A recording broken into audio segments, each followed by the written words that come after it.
LPG की दिक्कत अब रेस्टोरेंट होटल बिजनेस को भी इफेक्ट करने लगी है। इस वक्त मेरे साथ बात करने के लिए एनआरएआई के वाइस प्रेसिडेंट जोरावर कालरा जी मौजूद हैं। जोरावर जी, सबसे पहले तो ये बताइए, अभी ऑल इंडिया सिचुएशन क्या चल रही है अगर हम कमर्शियल एलपीजीज की बात करें रेस्टोरेंट होटल्स के लिए? देखिए, इस वक्त सिचुएशन काफ़ी डायर है because almost across India supply का बहुत बड़ा कंस्ट्रेंट आ चुका है। 70 to 75% सारे रेस्टोरेंट हिंदुस्तान के जितने भी हैं वो सारे के सारे एलपीजी यूज़ करते हैं। 20-25% होंगे शायद जो पीएनजी या इलेक्ट्रिक। सो ये सारे के सारे 70 to 75% वाले जो रेस्टोरेंट हैं इनका सप्लाई 1 या 2 दिन से ज़्यादा नहीं होगा। कुछ रेस्टोरेंट का शायद 3 से 4 दिन हो, विच मीन्स के 3 दिन के अंदर 75% of all the food supply through restaurants and cloud kitchens in India can come to a stop. So मेरे ख्याल से काफ़ी सीरियस सिचुएशन है। कई वेंडर तो अपना फ़ोन बंद करके बैठे हुए हैं। कई लोग ज़्यादा चार्ज करना ऑलरेडी शुरू हो गया है। सेम सिलेंडर ऑलरेडी 200 रुपये से आज रेट दिल्ली के अंदर मैं बता रहा हूँ आपको। कमर्शियल सिलेंडर 19 kg वाला जो होता है, एक तो सप्लाई नहीं आ रहा। इंडियन ऑयल ने इनफैक्ट कुछ वेंडर्स को ये भी बोला है कि आप जो 19 kg का सिलेंडर है हम आपको ही नहीं देंगे, तो अगर वेंडर को ही नहीं मिलेगा तो हम वेंडर से कैसे लेंगे। Similarly the cost that is available, the cost that is was there yesterday is already up by 200 rupees. So you are facing some serious challenges इस वक्त। और सप्लाई का अगर इस तरह से इशू रहा तो या तो रेस्टोरेंट्स को अपने पूरा का पूरा मेन्यू ही बंद करना पड़ेगा या मेन्यू को बहुत ज़्यादा रिस्ट्रिक्ट करना पड़ जाएगा, और ये 1-2 दिन के अंदर तो इट को become catastrophic.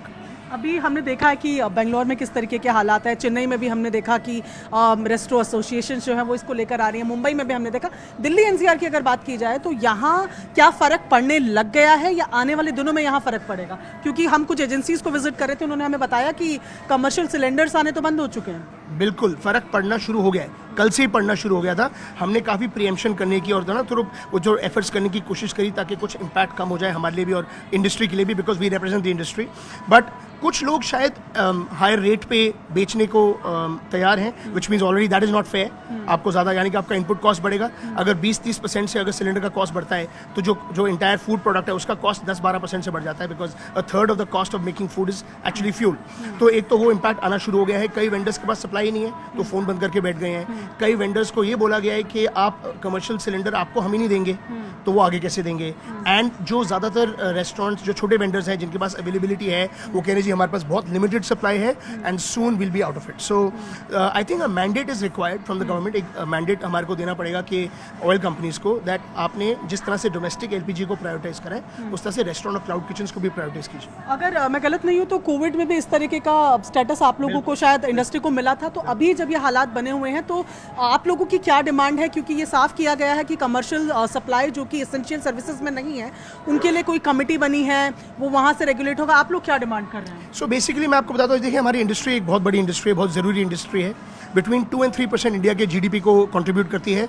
Second largest employer of humans in India. 8 million लोग सीधा डायरेक्टली हमारी इंडस्ट्री में काम करते हैं और 8 मिलियन और एंसिलरी इंडस्ट्री में काम करते हैं जो इस इंडस्ट्री को सपोर्ट करती है। सो 16 मिलियन लोगों की livelihood are on stake. Essential services status जैसे कोविड में दिया गया था इस बार दिया जाना चाहिए। क्लियर मैंडेट दिया जाना चाहिए टू द ऑयल कंपनीज कि आपको जिस तरह से आपने एलपीजी डोमेस्टिक के लिए प्रायोरिटाइज कराए उस तरह से आप रेस्टोरेंट्स को और क्लाउड किचन्स को भी प्रायोरिटाइज कीजिए। Otherwise people will not be able to get food at their houses. A lot of people do not make food at home. Those people, we are a very young country, many people don't even have gas connection at home, तो उनको खाना कैसे मिलेगा? सो I think microwave खाना तो आप ज़्यादा देर नहीं जी सकते हैं। You need food, you need good healthy nutritious food and restaurants are providing an essential service. So are simple humble request is to give us essential like you had done in COVID, and I know government के भी हाथ बंधे हुए हैं। I mean हमारा 70% LPG import होता है from outside और उसका एक ज़्यादा almost 80-90% Hormuz Strait से आता है। So ये प्रॉब्लम तो predictable प्रॉब्लम थी, होनी थी। I know the government is going through a lot of problem, but I think we are doing an essential service, so we really want the essential services status so that we can actually have access to fuel to be able to feed this nation. ठीक है, आखिरी सवाल मेरा, मैं फिर से Delhi NCR पे लौटूंगी कि हम जैसे बाकी स्टेट्स में देख रहे हैं, क्या दिल्ली एनसीआर में अगर कमर्शियल सिलेंडर्स जैसे मैं बता रही हूँ कि सप्लाई नहीं आ रही है, एजेंसीज बोल रही है, आप लोग के पास कितने दिन का बैकअप है और सिचुएशंस क्या दिल्ली में भी आने वाले 1 या 2 दिन में खराब हो सकती है? देखिए मैम, ऑलरेडी 1 से 2 दिन तो मेरे ख्याल से बहुत ही कम लोगों के पास होगा, और अगर है भी तो उनके पास 3 से 4 दिन का होगा। तो मेरे ख्याल से within 1 to 2 days and in many cases even tonight you will have major closures in kitchens if supply of LPG is not resumed instantly. तो ये हमारे साथ जोरावर कालरा हैं जो वाइस प्रेसिडेंट है, साफ तौर पर बोल रहे हैं कि इनकी इंडस्ट्री को एसेंशियल जो एक स्टेटस है वो दिया जाए ताकि ये इंडस्ट्री भी नॉर्मली काम कर सके, और इसी तरीके का कुछ स्टेटस कोविड के दौरान भी इस इंडस्ट्री को मिला था। कैमरा पर्सन विशाल के साथ प्रियंका कांडपाल, न्यूज़ 18 इंडिया, दिल्ली।